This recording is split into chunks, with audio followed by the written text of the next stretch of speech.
சவால்கள் நிறைந்த இவ்வுலகில் இலக்கை நிர்ணயித்து ஒரு நோக்கத்துடன் தெளிவான பாதையில் பயணித்தாலே எந்த தேர்விலும் சிறந்து விளங்க முடியும் என்கிறார் SPM தேர்வில் 11 ஏக்கள் பெற்ற ருபேந்திரன் செல்வ சிதம்பரம். லட்சியத்தை எட்டிப்பிடிக்க குறிக்கோளுடன் தொடங்கிய தனது பயணத்தை வணக்கம் மலேசியாவுடன் பகிர்ந்து கொள்கிறார் இவர்.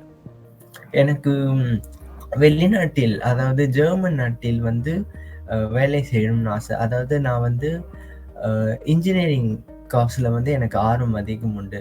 அதனாலே இப்ப சாதாரணமாவே கேள்விப்படுறது என்னன்னா, ஜெர்மன் வாகனங்கள் கொஞ்சம் நல்லா இருக்கும், அந்த மாதிரி நிறைய பேர் சொல்லி கேள்விப்பட்டிருப்போம். ஸோ என்னோட ஆசை ஜெர்மன்ல ஒரு நல்ல உயர்வான இடத்துல இருந்து வேலை செய்யணும்னு எனக்கு ஒரு ஆசை. அதனாலேயே நான் விடாமுயற்சியோட படித்தேன்.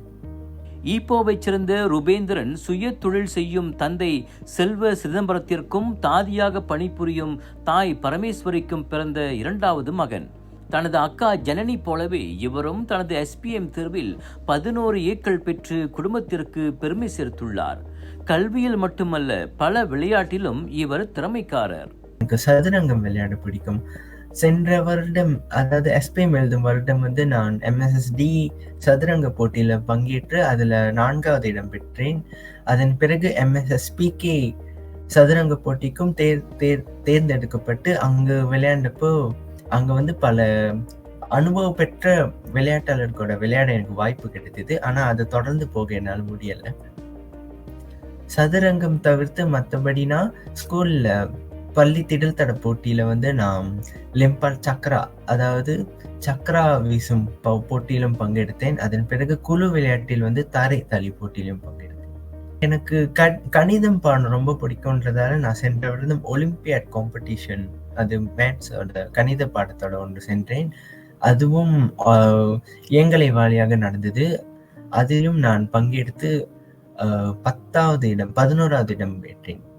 விஞ்ஞான தொழில்நுட்பங்கள் வளர்ந்து கொண்டிருக்கும் இன்றைய காலகட்டத்தில் மாணவர்கள் தங்களுக்கான ஓர் இலக்கின் பாதையில் செல்வது மிக அரிதாக காணப்படுவதாக ருபேந்திரன் சுட்டிக்காட்டினார்.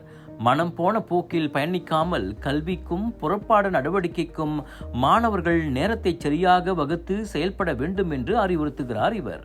சில மாணவர்கள் கோகரிக்குலம், இந்த திடல் தட போட்டி, இதுல அதிக கவனம் செலுத்தி கல்வியை மறந்துடுறாங்க. ஸோ இந்த மாதிரி மாணவர்கள்லாம் என்ன செய்யலாம்னா, அவங்க தனியா ஒரு நேரம் ஒதுக்கணும். சரியா, ஓகே, நான் ஒரு நாளைக்கு இவ்வளவு நேரம் பயிற்சி செய்ததோட இன்னும் இவ்வளவு நாள் நான் கல்விக்கு முக்கியத்துவம் கொடுக்கணும். அந்த மாதிரி இருக்கிறப்ப அவங்க லட்சியமும் சரியா இருக்கும், கல்வியிலயும் அவங்களால நல்ல நாட்டம் இருக்கும். இப்ப மலேசிய கல்வி திட்டப்படி பார்த்தோம்னா, மாணவர்கள் இப்ப 3 பாடங்கள்ல கண்டிப்பா ஒரு கிரெடிட் ஃபெயில் பண்ணாம பாஸ் ஆகுது வச்சிருக்கணும். அப்பதான் அவங்களுக்கு SPM அந்த சர்டிபிகேட்டை கொடுப்பாங்க. அதாவது பாச மலேசியா, செஜாரா, அதன் பிறகு கணிதம், இந்த 3 பாடங்கள்லயும் அவங்க நல்ல தேர்ச்சி வச்சிருந்தாங்கன்னா அவங்களுக்கு வேலை வாய்ப்பு மிகவும் அதிகமாக இருக்கும். இன்று எல்லாவற்றையும் எளிதில் தேடி பெற்றுக்கொள்ளக்கூடிய வசதி வாய்ப்புகள் பெருகிவிட்டன.